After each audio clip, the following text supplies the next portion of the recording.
members of the Parliament, distinguished guests, ladies and gentlemen, Assalamu alaikum.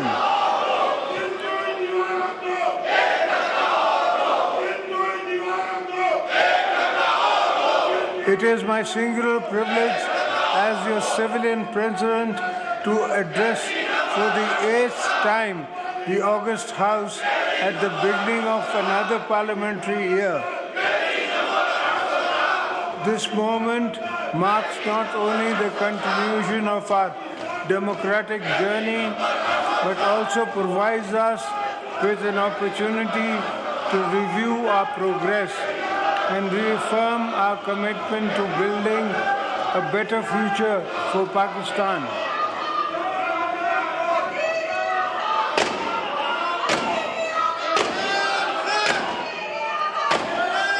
As we embark on this new parliamentary year, I urge this House to focus on promoting good governance and political economic stability. Our people have pinned our hopes on Parliament, and we must rise to the expectations.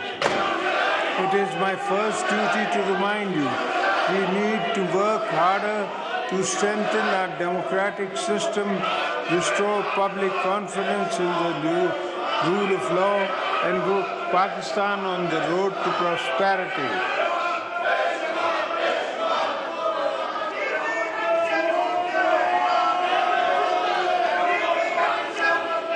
I would like to appreciate the government's efforts putting the country on a positive path to economic growth. Our foreign exchange reserves have witnessed a surge. There was a substantial increase in foreign direct investment, and the stock market also surged to a historic high. The government has also reduced the policy rate from 22 to 12%, and all other economic indicators have shown a healthy and sign improvement.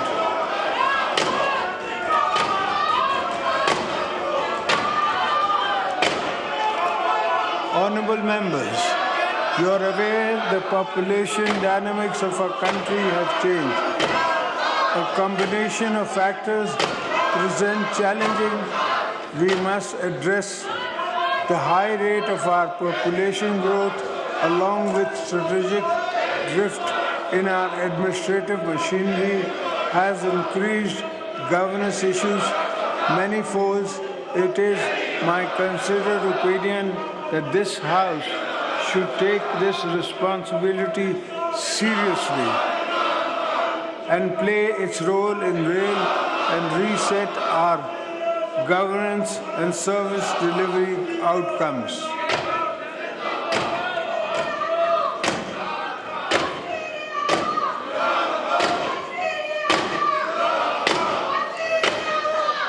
As far as the government is concerned, ministries need to redefine their vision and objectives and understand that pressing issues faced by the people of Pakistan have to be resolved within a certain time frame.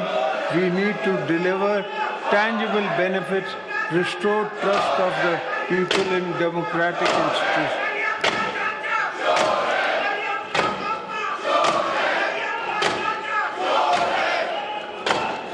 Democracy needs and give and take. And what better place to work for collective goals than this Parliament? As elected representatives, your function is role models for the nation. As you go about your parliamentary business, think beyond narrow goals. Think of the unity and consensus our country so desperately needs.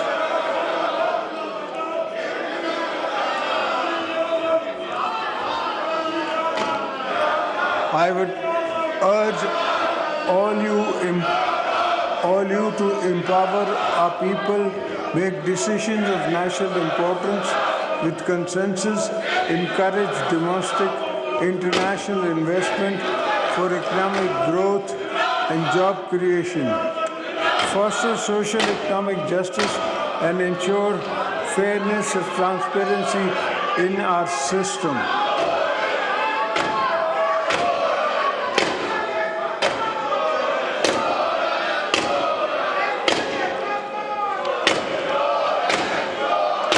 Chairman Senate, Mr. Speaker, for our country to prosper, it must build equitable.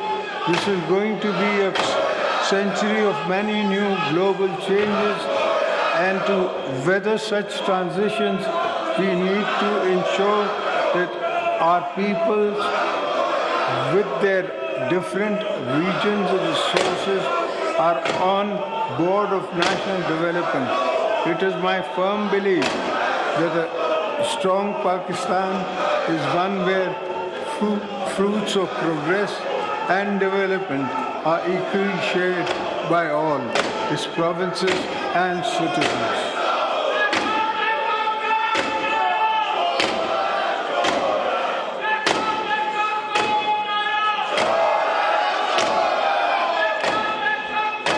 We should work actively to promote inclusive and uniform development, ensuring no province, no district, and no village is left behind.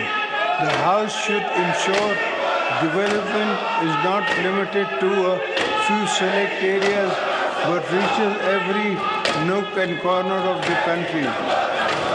The ignored and neglected areas demand urgent attention from the federal government.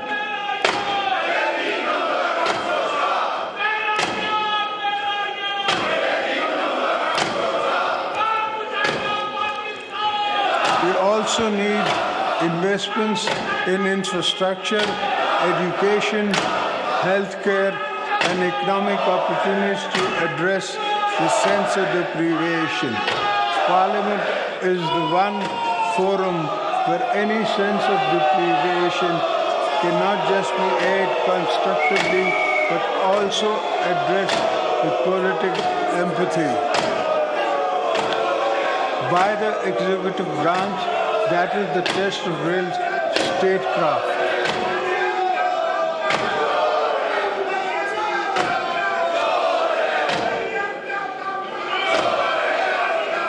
In this regard, improving our taxation system is essential to moving forward as a country.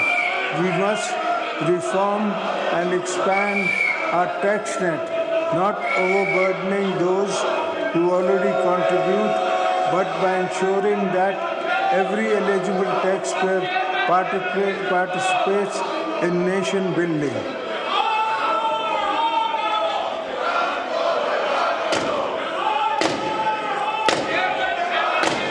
Pakistan should also diversify its exports, focusing on value-added goods and services to explain new markets and build a competitive export-oriented economy. We need to make our IT industry a key driver of economic growth. We should focus on building digital and information highways, investing in IT parks, enhancing internet accessibility and speed, and supporting the growth of our technology-driven economy.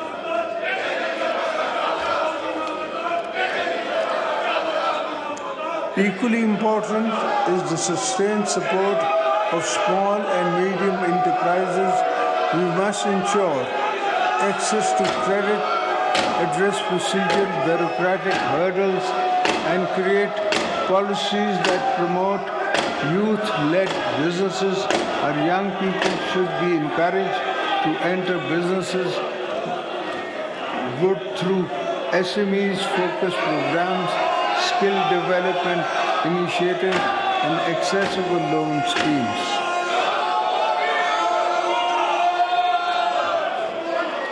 In order to achieve these objectives, I would like to urge the House to play its role to improve the ease of doing business. Investors, small businesses, and international companies must find Pakistan an attractive potential of investment.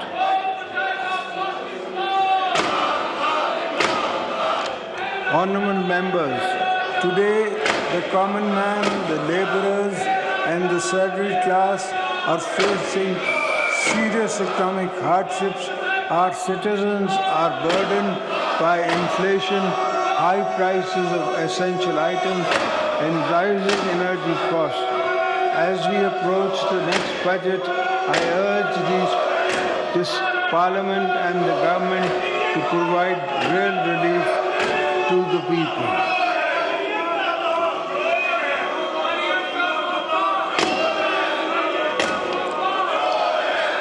The government should take measures to forthcome budgets to increase salaries, pension, reduce income taxes on salaried class, lower energy costs, which would help reduce financial burden on them.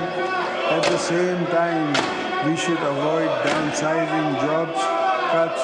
Instead of our focus should be on creating jobs and utilizing trained manpower productively.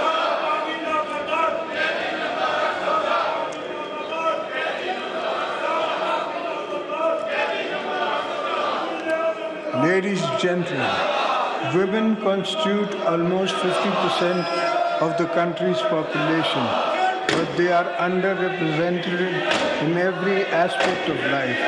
It is essential to empower them for enhancing their representation in various sectors.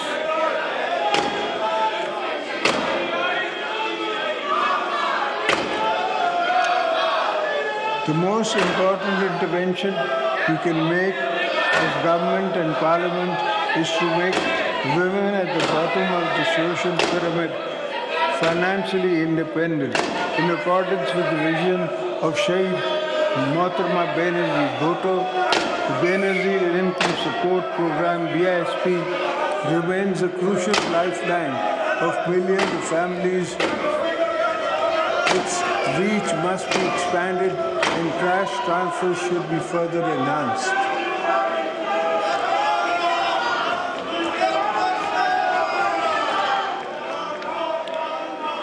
Young people make up a huge proportion of our current demographics. They need hope and inspiration. We should ensure the children are not outside schools in Pakistan. Promoting higher education, enhancing research in the universities should be a fundamental priority for creating a knowledge-based economy.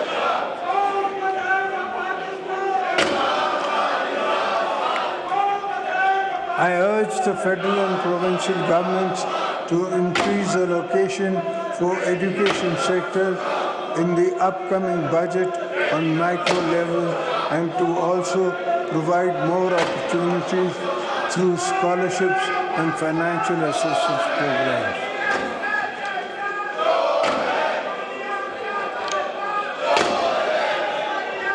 This is also the moment for us to reflect on how we can enhance access to quality health care. All our citizens reduce worrying incidents of malnutrition and polio vaccination in many children. Emphasis should be laid on primary health care.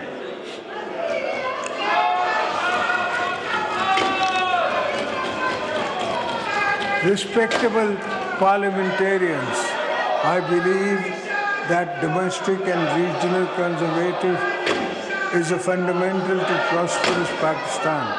We need a strong, efficient transport infrastructure, road networks and modernized railways. Gilgit-Baltistan and Balochistan require a special attention in terms of connectivity and development, as these regions are Pakistan's strategic frontier. We are vital to our national economy. This will not only lower poverty, but also stimulate the economy with the new job skills and markets.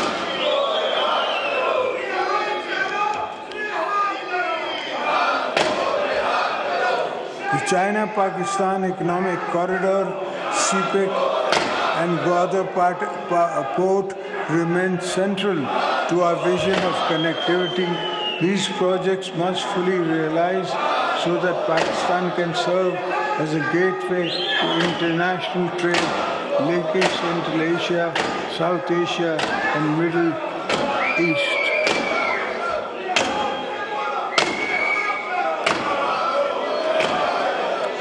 At this point, I would like to take this opportunity to urge the federal and provincial governments to strengthen agriculture sector, ensure sustainable water management, bring coordination and agencies to the urgent task of managing the growing threats of climate change.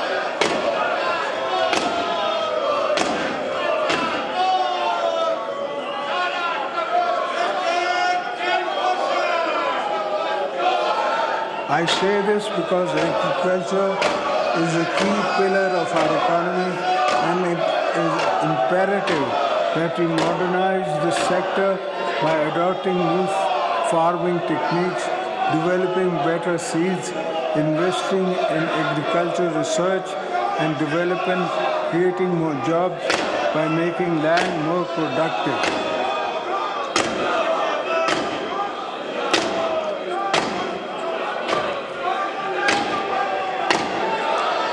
In order to improve our productivity, increase livestock yield, and expand food exports, our farmers must be equipped with modern tools.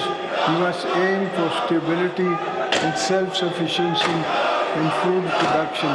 We need to focus on greater water availability and its efficient use. We must work towards innovative solutions such as bringing water from Tajikistan to Balochistan, upgrading irrigation systems, and utilizing new technologies to conserve and distribute water.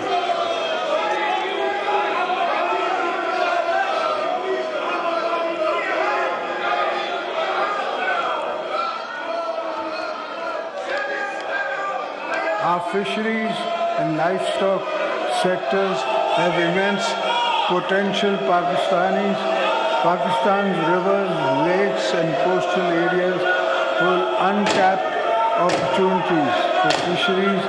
Commercial cattle farming can open new avenues for employment and export. I urge the government to play its role in providing incentives, training, and support to our youth to make this industry a vital part our economic future.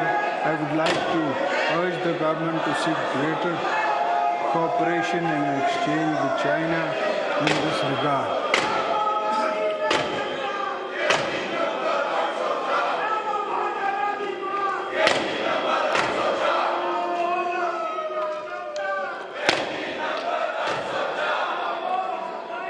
You are aware that Pakistan is one of the countries most impacted by climate change.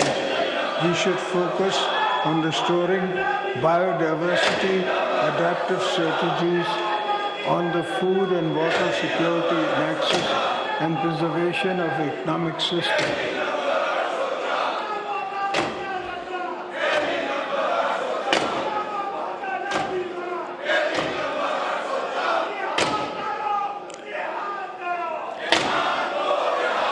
We must invest in the promotion of renewable energy, electric vehicles. We must also focus on recharging our wetlands and rivers so that they emerge pollution-free, and because once again, the lifeline for livelihood and rich marine ecosystem. The mangroves of Sindh stand as a shining example of what can be achieved through conservative efforts.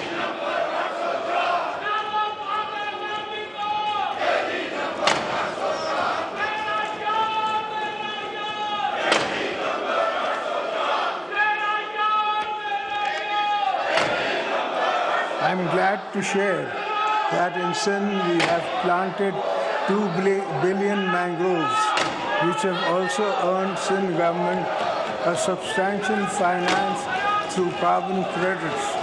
We should replicate this model protectively and benefit it from the international carbon credit market.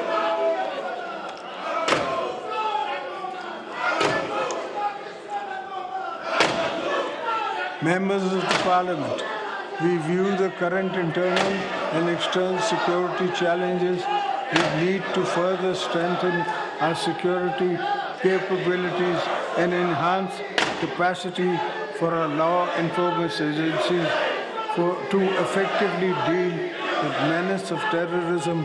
Parliament needs to play a role in building a consensus to tackle extremist ideologies as well as militancy that supports such violence.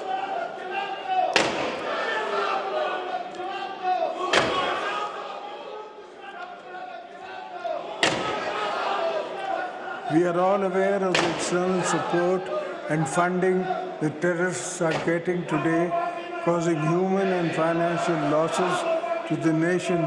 We must unite to ensure that the challenges don't gather more momentum, because already thousands of our security forces have sacrificed their lives in the fight against terrorism, and we cannot allow resurgence again.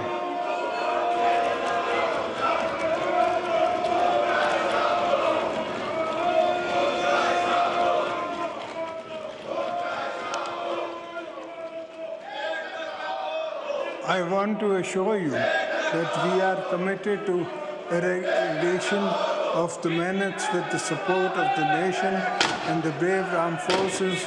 Successful intelligence-based operations have led to dismantling of terrorist networks to destabilize our nation.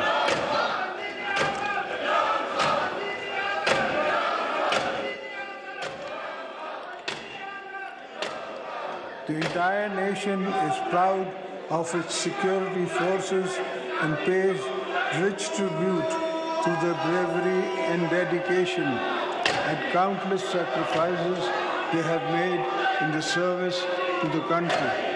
At the same time, we should not forget that militancy finds roots in deprivation and inequity.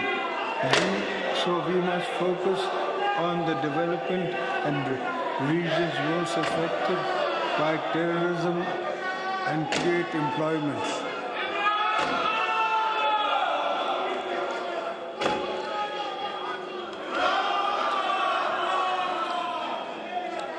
Outside our borders, the world is in a different stages of transition. Pakistan remains committed to regional peace, stability, economic integration. Our foreign policies will always be guided by national interest, international cooperation, and principles of sovereignty, mutual respect. We should enhance our cooperation with friendly regional countries in the area of trade, economy, climate, and cultural exchange. We will continue to play our role as a responsible, peace-loving nation.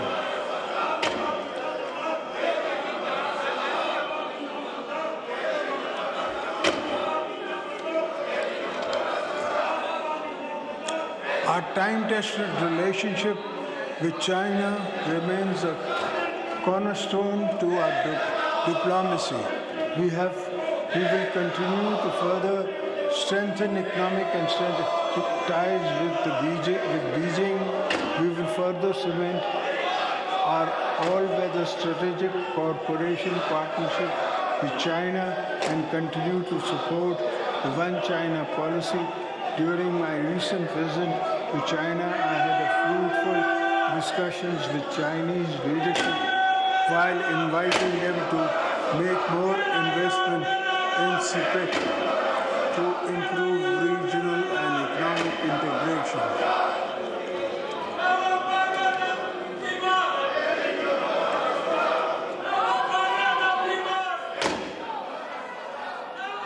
Through our recent the Chinese leadership, both nations have reaffirmed commitments to further strengthen economic cooperation. The benefit of CPEC will reach every corner of Pakistan through different projects.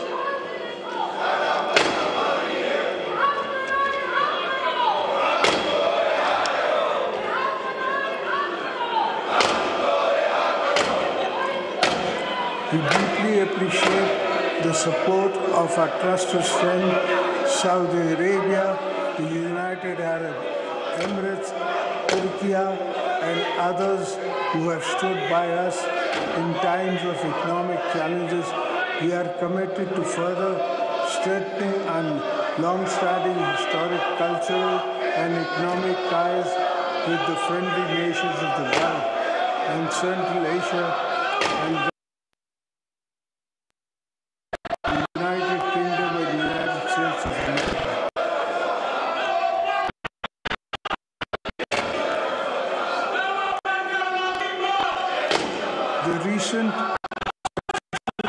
counter-terrorism cooperation between the U.S. and Pakistan is encouraging, and the two countries should build on this success to renew and enhance cooperation for joint goals.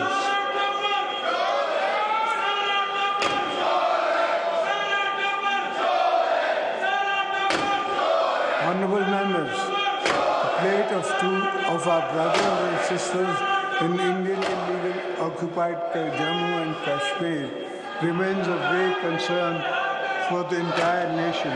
The people of Kashmir have been suffering for decades under unjust occupation, oppression, and brutal human rights violation.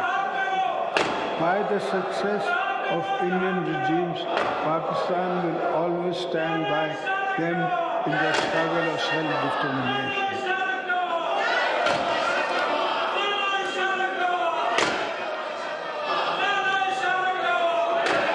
We reaffirm our unwavering moral, political, diplomatic support for the Kashmir people and call upon the international community to take decisive action against autocracies being committed by Indian-occupied forces. The voice of oppression will not be silenced. Pakistan will continue to raise this issue at every international forum.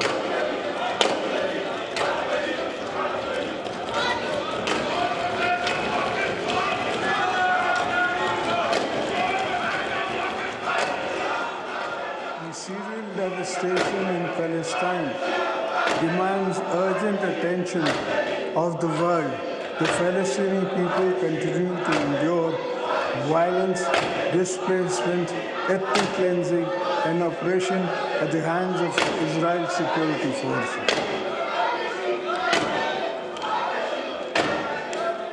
Pakistan is actively committed to Palestine cause and is consistent in the calling of a just and lasting solution based on international law and aspirations of the Palestinian people. Our position is clear and wavering that establishment of an independent and sovereign Palestinian state with Al-Quds al-Sharif as its capital is essential for lasting peace in the region. Honorable members, before I conclude, I must draw the attention of the House of a matter of concern for this federation. The President of Pakistan has been elected by all four provincial assemblies and National Assembly and Senate of Pakistan. In the Constitution framework, it is my duty to represent the federation.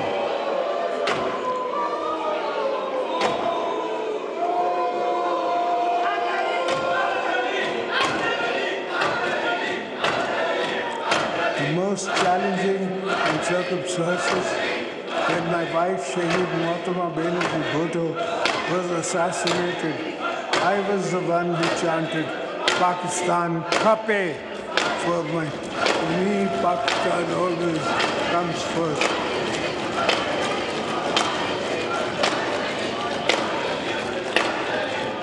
is therefore my constitutional duty as your President, my personal obligation as a patriotic Pakistani to caution the House and the government that some of your unilateral policies are causing grave strain on the Federation.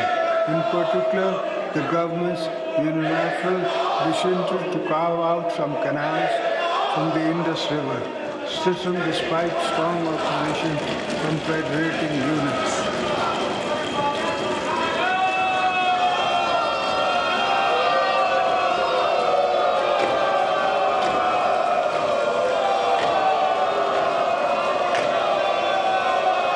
A proposal that I, as your President, cannot support. I urge this government to abandon this correct proposal and work together with the stakeholders to come up with a viable, sustainable solution based on unanimous consensus among the federating units.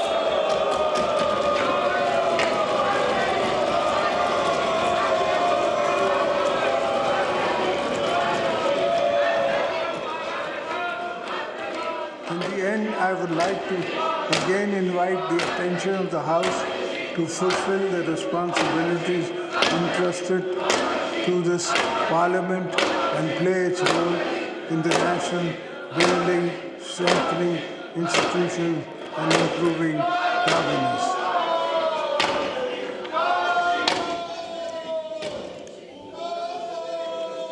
Let us put national interests supreme, set aside personal and political differences. Let us work together to revive our economy, strengthen our democracy, and uphold the rule of law. Let us strive to build a Pakistan that is just, prosperous, and inclusive, make the best use of this parliamentary year. Thank you. Pakistan, Pindabad!